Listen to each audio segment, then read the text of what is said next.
Members of the cattle industry know firsthand the importance of sustainability. It's a belief that's shared by the folks at Darden Restaurants as well. Joining us now is Brandon Tidwell, Manager of Sustainability for Darden Restaurants. Brandon, thanks for coming on our show. It's great to be here. Thanks for having me here in Nashville. You bet. You know, it's amazing. We've been talking a lot about sustainability. I know Darden believes firmly in sustainability. Tell us how you define it, Brandon, and why you think it's so important. Well, Darden really looks at the natural resources around the world are critical to providing the foods that we serve to over 1 million guests every day.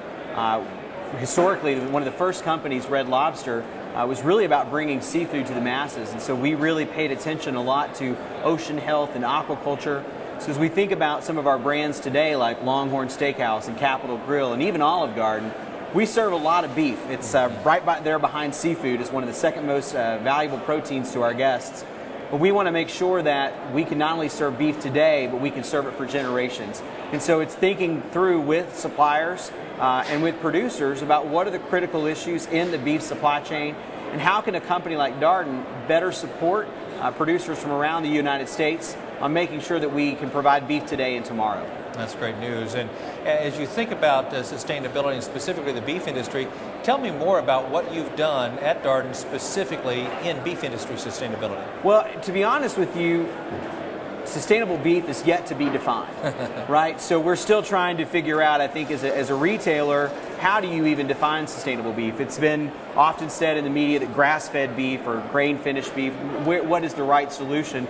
To be honest, we don't even know, right? And that's why we tried to partner with the NCBA and the Beef Checkoff in their recent sustainability research to understand how are they defining sustainability. We know there are critical issues related to water management, both for cattle production and grain production for feed.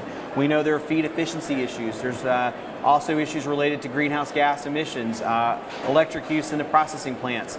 So to try to quickly define sustainable beef is part of the challenge in and of itself.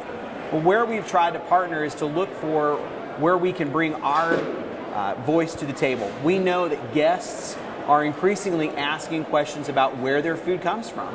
They want to know that the quality of their beef includes some sensitivities to the environment and to animal welfare. And we want to make sure that we can address those guest concerns. So our goal has been to work with organizations like the Global Roundtable for Sustainable Beef, to partner with NCBA, and to really try to listen and to be at the table and understand what the issues are. I think in the future we're going to be thinking about how do we proactively partner with the industry to solve these challenges and ultimately be able to deliver to guests not only a high quality steak that they love to eat that has a great taste and a good value, but it connects with their values about the planet and about the way they see the world. So we're not to bright yet, but I think we're working with the industry to figure that out. Something they feel good about. So fast forward a little bit, what do you think the impact of these efforts will be? Well, I think it's a great question, and I don't know that we know the answer yet. But we know that Longhorn Steakhouse has currently around 450 restaurants. They're going to keep growing. Capital Grille has 50 plus restaurants. We serve a lot of beef across our brands.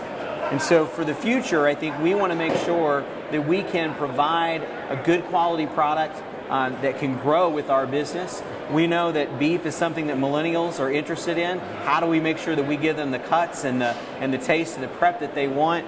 But I think more importantly, you're seeing the rise of this value or social conscious customer. And we know that they want to feel good about eating beef or any protein product that they're consuming. And so we really want to make sure we can provide them the information and the story. You know, when I'm here at these conferences and meet cattlemen, these are people who are really proud of the products they produce every day. And they take a lot of great investment. We've been out to ranches in Nebraska, Kansas, Colorado. We talk with cattlemen. We know they really care about the environment, are good stewards of the resources they're afforded. We want to be able to tell their story. And so we're thinking now about how do we share that with our guests in a way that's meaningful. Those are some outstanding ideas. So for cattlemen and cattlewomen watching this right now, I mean, what would you want them to know about your ongoing and continued efforts regarding sustainability? Well, I think for the most important thing for them to know is that we really congratulate them and thank them for the work they've done to date.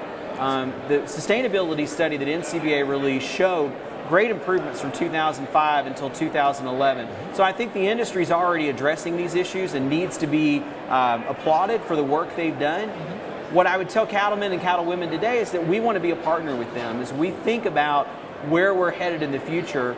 We don't know, and we sure as heck don't want to tell them how to do their jobs any more than they know how to run our restaurants. But can we partner together? Can we find ways to help reduce the environmental impact of beef? We know there's a lot of noise out there, people just wanting folks to eat less beef. And we understand the concerns.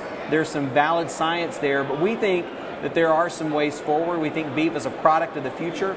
We think it's something that folks are going to continue to want and demand as a part of their diet. But we want to be able to provide that product with less resources every day. And so if we can find a way to work with the cattle industry to get to that place, I think that's really what we're at the table for. Great to hear your passion for and interest in the beef cattle industry, and more importantly, your commitment to partnering with the industry to improve this sustainability issue together. Well, we're learning, and we thank all the cattlemen and women for the work they do today, and our ears are open, and we're trying to learn all that we can as we think about what the future looks like. So thank you, Brandon. guys. You bet. There are many great reasons to become a member of NCBA, and one of them is the chance to read the National Cattlemen. It's the official publication of NCBA and provides timely news and articles about the issues and events affecting the beef industry. And it now includes an online version, which enables you to read the latest issue on the go. A subscription is included free of charge when you become a member of NCBA. Now, joining is easy. Just give us a call at 1-866-USA-BEEF or visit us online at beefusa.org.